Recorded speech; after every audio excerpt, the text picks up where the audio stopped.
Hey, what's up? It is the Purple Yeti, and I'm actually doing this on a Sunday morning, believe it or not. That's right. Quick and fast and back with the action. That's what I'm talking about. Yep, I got my ridiculous moniker. Thank you. I have my Kansas State Pride t-shirt, Purple Pride, Purple Get Ready to Roll, which, just a little history on that. It's got to be one of the dumbest slogans for like a given year. I remember it because it was when I was in school, like in '97, '98, and they couldn't do the "Let's Get Ready to Rumble" thing, which hopefully I won't get flagged for on this. And so they decided to come up with their own thing because that guy copyrighted it and strictly enforced it.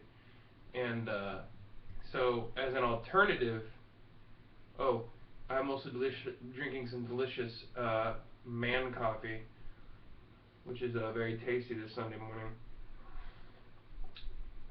But to sidestep away around it, they came out with their own slogan. Not "Let's Get Ready to Rumble," it's "Purple Get Ready to Roll." Not very good. Although I did get the shirt, so I'll take that. At any rate, I'm back. It's Sunday morning, and another week of college football is happening. But more importantly, I still have Phil Steele's guide. So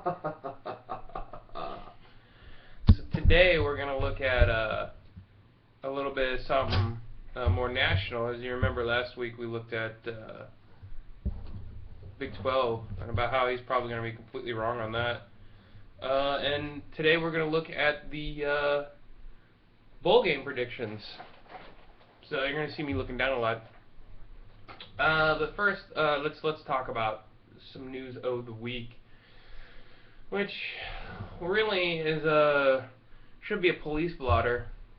It's off season. Of course, college kids can't compare to how criminal NFL guys could be, but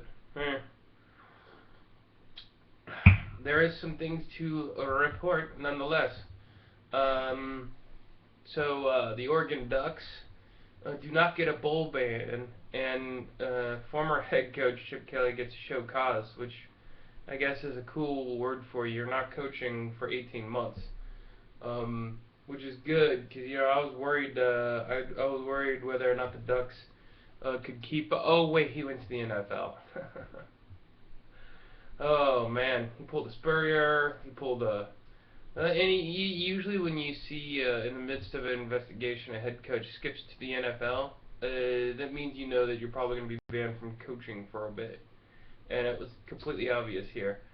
The argument I've read is that they've thought that since they've caught whatever it is that they did wrong, they've been doing everything right, and that's okay. But I don't know. It felt like it was a slap on the wrist in Oregon. And Fiesta Bowl wounds aside, I felt like it could have been a little bit stronger. But I mean, then again, last couple penalties they brought down were pretty massive. So, I guess they got the gave the Oregon Ducks a pass. I think it was more of a here's a pass, and then you better watch your ass for next time. I think that's what happened. So, moving along, the police blotter is Bo Pelini kicked off a couple of Nebraska kids off the team because there was a bar fight or a party fight, and it was between teammates, and someone threw a bottle off someone's head. Didn't say break, so that guy has to be like a linebacker or a lineman. He's got a thick head. At any rate, Pelini can't stand for that kind of stuff. He pisses his pants over it. So in anger, folks. So they're off the team. Vanderbilt So that's, all my rowdy friends are corn husking tonight. That's nice. But, I mean, it's a bar fight. Kids go to parties. Sometimes people get into fights. At least kudos for Pelini for, keeping the standards high.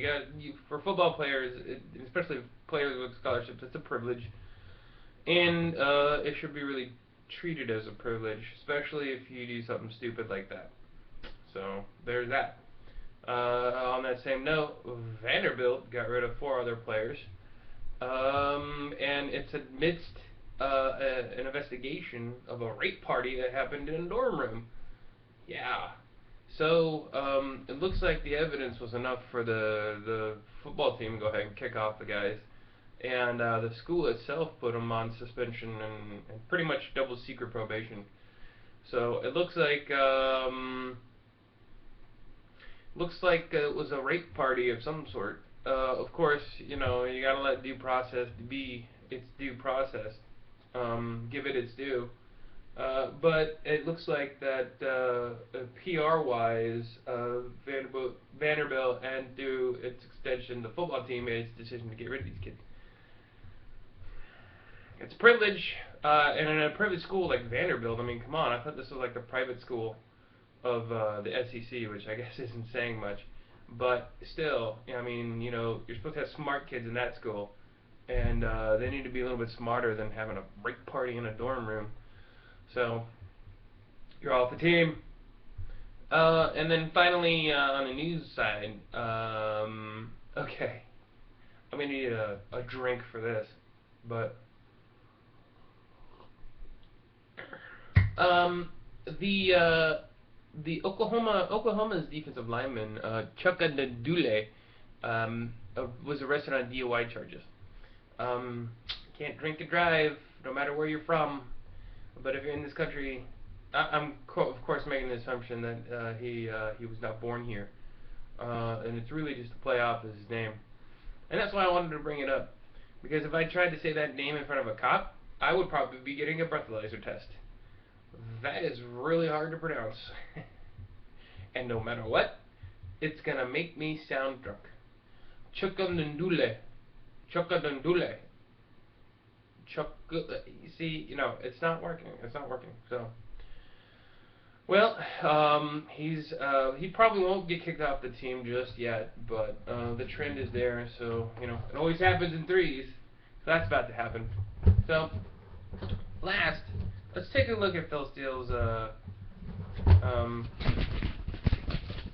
magazine, and let's take a look at his announced.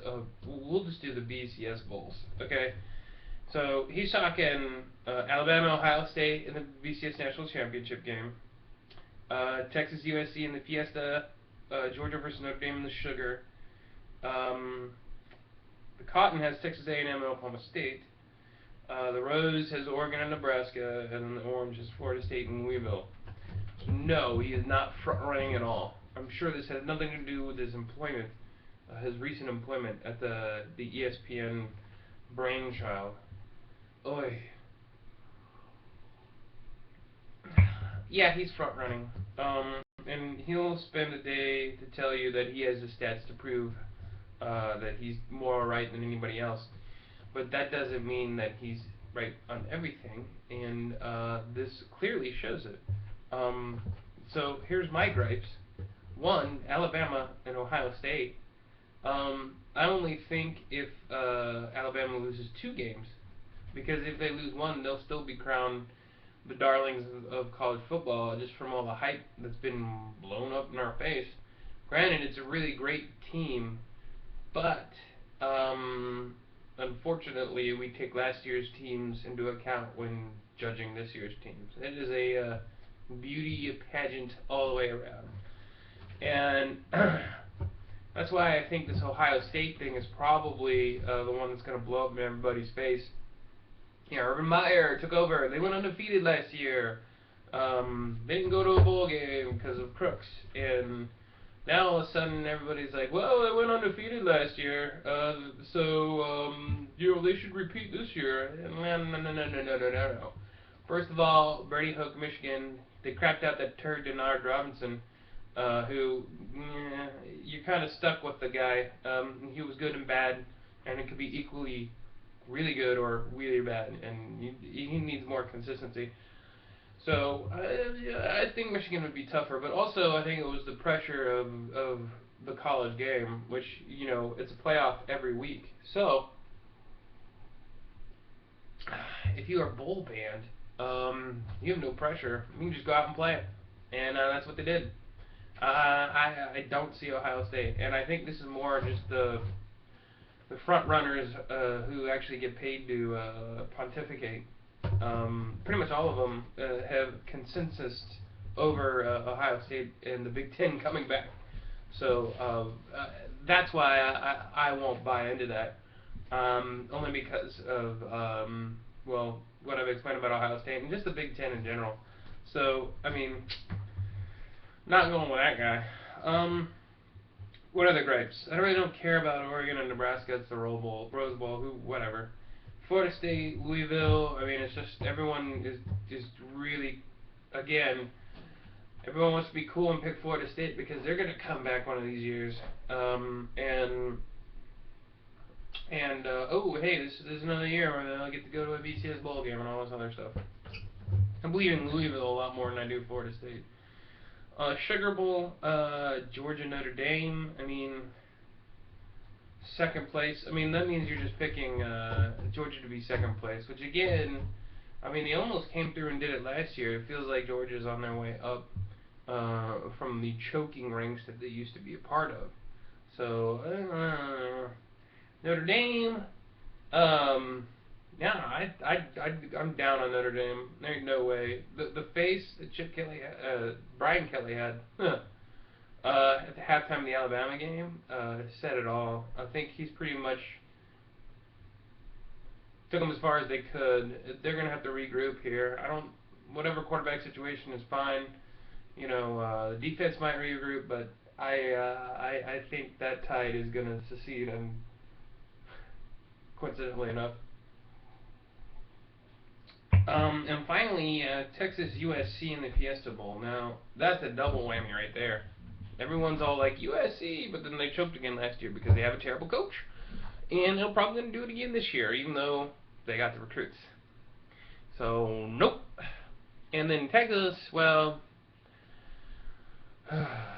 everyone wants Texas to come back again. Now, granted, they're returning a lot of players, and they might actually have some solid quarterback play, but again, I'm going to wait and see it until I believe it.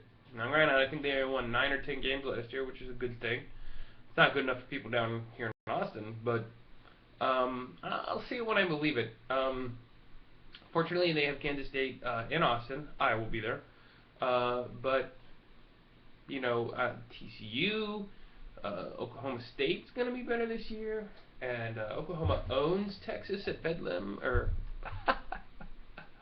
the Red River Shootout. So,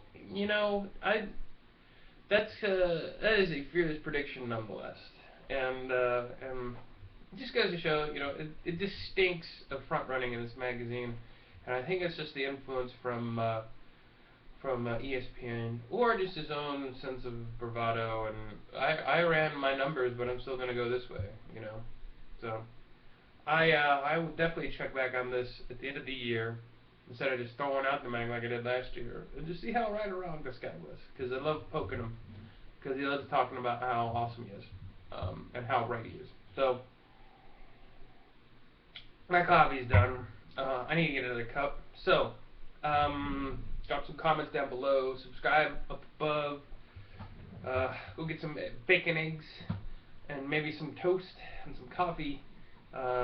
Get ready, get practicing. College football season is even closer. Until then, see ya.